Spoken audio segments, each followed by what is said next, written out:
Tocava, tocava, Macunaíma tocava. Mas falta, o Antunes eu acho que é mais que Macunaíma. Falta, não sei, tem uma coisa, como é que se diz?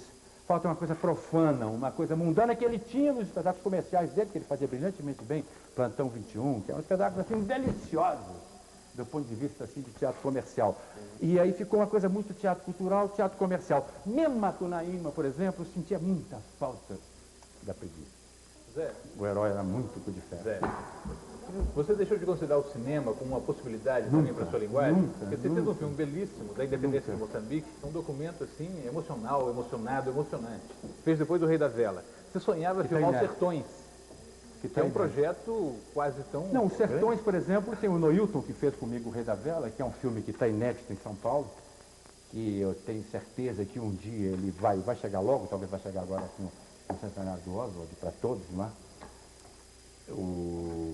Que é um filme, inclusive, que ele talvez ele vai chegar no momento que ele tiver uma ambiência para poder degustar ele.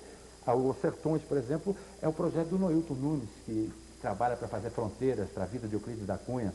Está há anos lutando por isso. Quer dizer, eu fiquei um pouco com o karma disso, não é? Com o bode disso. Mas eu fui precursor, depois de uma série de coisas que eu fui ver. Eu me surpreendi quando eu soube que o Joaquim estava 8 anos tentando fazer Casa Grande de Senzala. Porque praticamente todos os diretores que têm projetos, eles estão com essa dificuldade, porque existe essa mentalidade, que nós temos como quem trabalha na cultura, nós temos que combater essa mentalidade para provar exatamente que você investir no prazer, investir na vida, investir no ócio é rentável. Porra, a indústria de guerra, a Ingesa está falida, E a cultura dá dinheiro, sempre deu, e o Brasil tem na cultura todo mundo que está aqui, poxa, os câmaras estão vivendo do quê? O que significa? Isso aqui é TV Cultura. Só que ela funciona aquém da sua possibilidade. Ela podia produzir muito mais, e estaria ganhando mais dinheiro. É questão de investimento, não é questão de vou parar de fazer, vou me reduzir, vou fazer o permitido, o limitado. Não, eu tenho que lutar por fazer tudo que esse país pode fazer. Enquanto estiver vivo, eu vou querer tudo e mais. E não estou pedindo essa sua leitura safada que eu estou pedindo, implorando. Eu sou um apaixonado, graças a Deus, sou apaixonado. Zé, mas não tem que pedir, porque quem vai se beneficiar com esse projeto é todo mundo, não sou eu. Zé, tem 2 telespectadores aqui fazendo uma pergunta parecida, que é sobre o seu irmão. Se é verdade que você está processando o Afanásio Jazade, que falou que seu irmão era homossexual? Não por ter falado que era homossexual, por ter, no data seguinte do velório, referido ao fato, a bichona, como se fosse um crime. Como se o meu irmão fosse exatamente culpado desse crime, que é ser bichona, com a inflexão que ele dava, né, a bichona.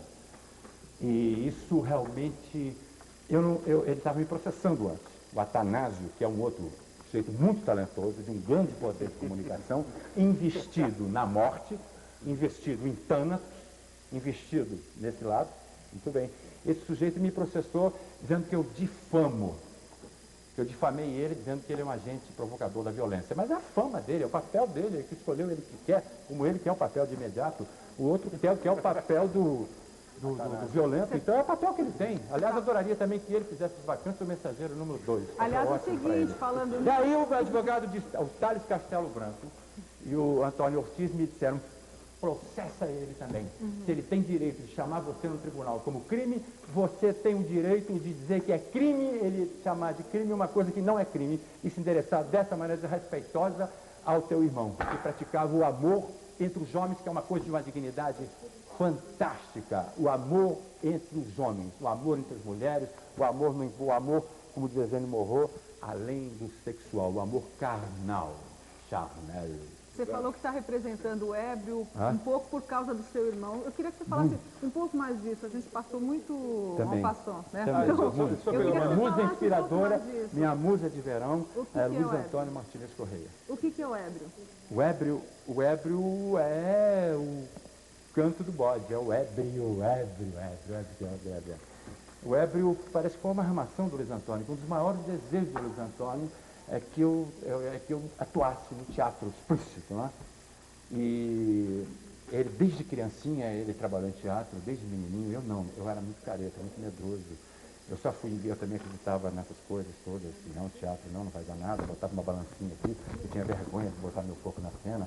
Quando muito, fui primeiro autor, depois diretor, até o dia de botar meu corpo ali. O Luiz não, desde menininho, ele criancinha montou Shakespeare, montou Megera do Mar, montou Brecht, trabalhou em Araraquara a vida inteira.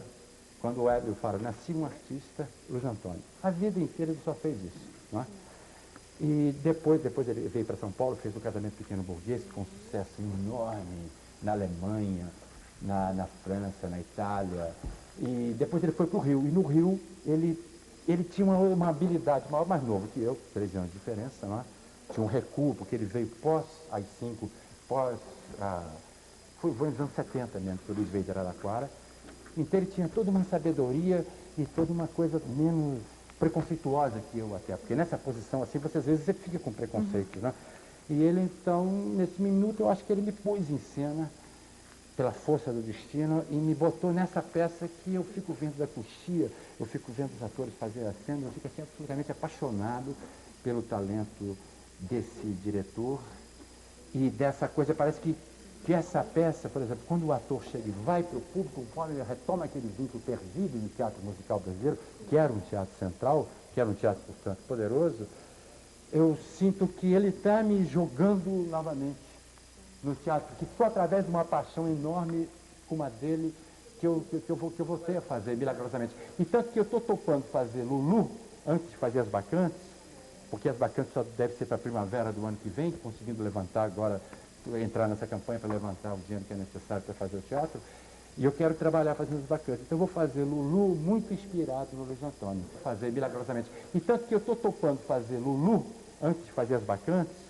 porque As Bacantes só deve ser para a primavera do ano que vem, conseguindo levantar agora, entrar nessa campanha para levantar o dinheiro que é necessário para fazer o teatro, e eu quero trabalhar fazendo As Bacantes. Então eu vou fazer Lulu muito inspirado no Luiz Antônio, que era a peça que ele estava fazendo quando foi assassinado. E quando eu entrei no quarto dele, eu vi o sangue dele e pedaços de Lulu por todo lado, e o próprio videocassete que foi roubado trazia Lulu, não é?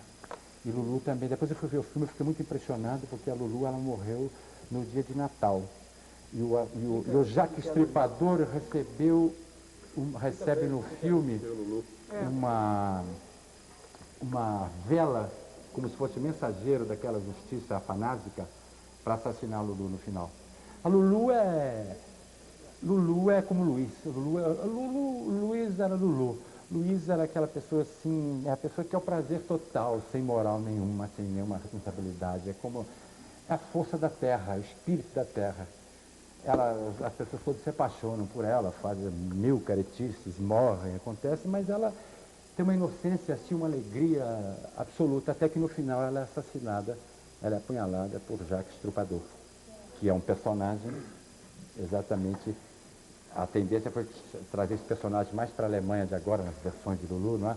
Fazendo uma espécie de precursor do nazismo.